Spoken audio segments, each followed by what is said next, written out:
अचार नहीं, समाचार से बनता है आज तक। सबसे तेज। कोरोना काल में दुनिया भर के करोड़ों लोगों को भले ही आर्थिक तंगी और दुश्वारियों का सामना करना पड़ा हो, लेकिन दवा कंपनियों ने मोटा मुनाफा कमाया है।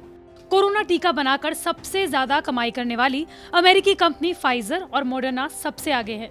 एक रिपोर्ट के मुताबिक ब्रिटेन स्वीडन की कंपनी एस्ट्राजेनेका हो या फिर अमेरिका की फार्मा दिग्गज जॉनसन एंड जॉनसन, सभी कंपनियों ने खूब मुनाफा कमाया है। तो देखिए किस कंपनी को वैक्सीन से कितनी बड़ी रकम के आंकड़े सामने आए हैं। फाइजर के लिए जर्मन कंपनी बायोएनटेक ने वैक्सीन विकसित की, जो आरएनए वैक्सीन है। इस वैक्सीन को रखने के लिए -70 डिग्री तापमान की जरूरत होती है। कई देशों ने इसे हाथों हाथ लिया, तो कई देशों ने इसके रखरखाव की वजह से इसे लेने से मना कर दिया। सिर्फ अमेरिका ने ही 3.9 अरब डॉलर में 20 करोड़ शॉट बुक कराए हैं। 2021 में फाइजर की वैक्सीन से कंपनी को 15 से 30 अरब डॉलर की बिक्री का अनुमान है। बार्कलेज एनालिस्ट के मुताबिक इस साल 21.5 और अगले साल 8.6 अरब डॉलर की बिक्री ये कंपनी कर सकती है। साल 2022 में 8.6 अरब डॉलर और साल 2023 में 1.95 अरब डॉलर कमाने का अनुमान भी है। अब मॉडर्ना वैक्सीन के बारे में बात कर लेते हैं।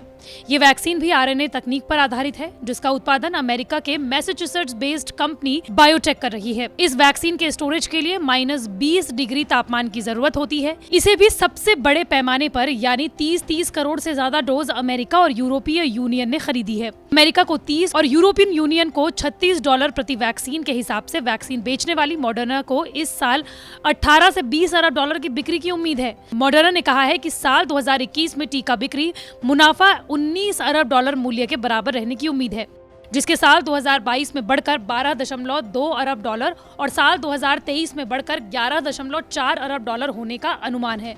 अमेरिकी कंपनी मॉडर्ना सिर्फ 11 साल पहले ही बनी है।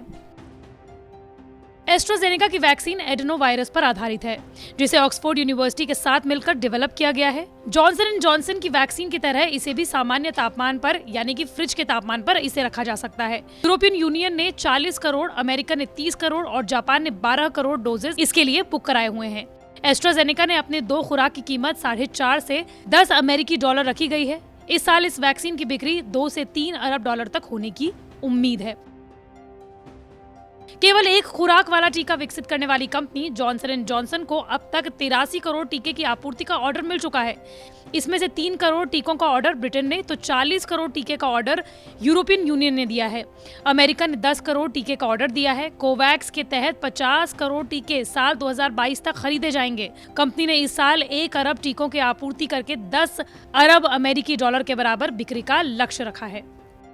अब बात करते हैं चीन की वैक्सीन साइनोवैक की। ये चीन की प्रमुख वैक्सीन है। ये vaccine Brazil, Chile, Singapore, Malaysia, Philippines के साथ ही टर्की और इंडोनेशिया तक पहुंचने की खबरें रही, लेकिन चीन अपने आंकड़ों का खुलासा नहीं करता, इसलिए इसके कारोबार को लेकर स्पष्टता नहीं है। फिर भी इस वैक्सीन का अरबों डॉलर का बाजार तो है ही। रूस की वैक्सीन स्पुतनिक एडेनोवायरस तकनीक पर आधारित है, जिसे यूरोपियन यूनियन ने अप्रूव नहीं किया। फिर भी हंगरी और स्लोवाकिया ने इसे खरीदा है। करीब 50 देशों से इसे खरीदा जा रहा है। एस्ट्राजेनेका भी स्पुतनिक के साथ अपनी वैक्सीन के शॉट्स के बारे में टेस्ट कर रही है।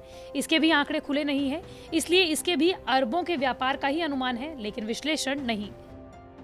इसी तरह नोवावैक्स के आंकड़े भी अभी आने बाकी हैं। इस टीके का 10 देशों में उत्पादन किया जा रहा है। अमेरिकी कंपनी नोवावैक्स के कोरोना टीके को अभी मंजूरी नहीं मिली है, लेकिन इसने 30 करोड़ टीकों की आपूर्ति का सौदा कर लिया है। कंपनी ने सीरम इंस्टीट्यूट ऑफ इंडिया के सहयोग से 1 साल में 2 अरब टीकों के उत्पादन का लक्ष्य रखा है। कंपनी कम कीमत पर इसे बेचेगी। ऐसा नहीं है कि वैक्सीन की कंपनी सिर्फ 1 साल के लिए ही मालामाल होगी। खास बात यह है कि अगर नियमित अंतराल के बाद कोरोना टीके की खुराक दोहराते रहने की जरूरत पड़ी तो कंपनियां और भी अधिक कमाई कर सकेंगी।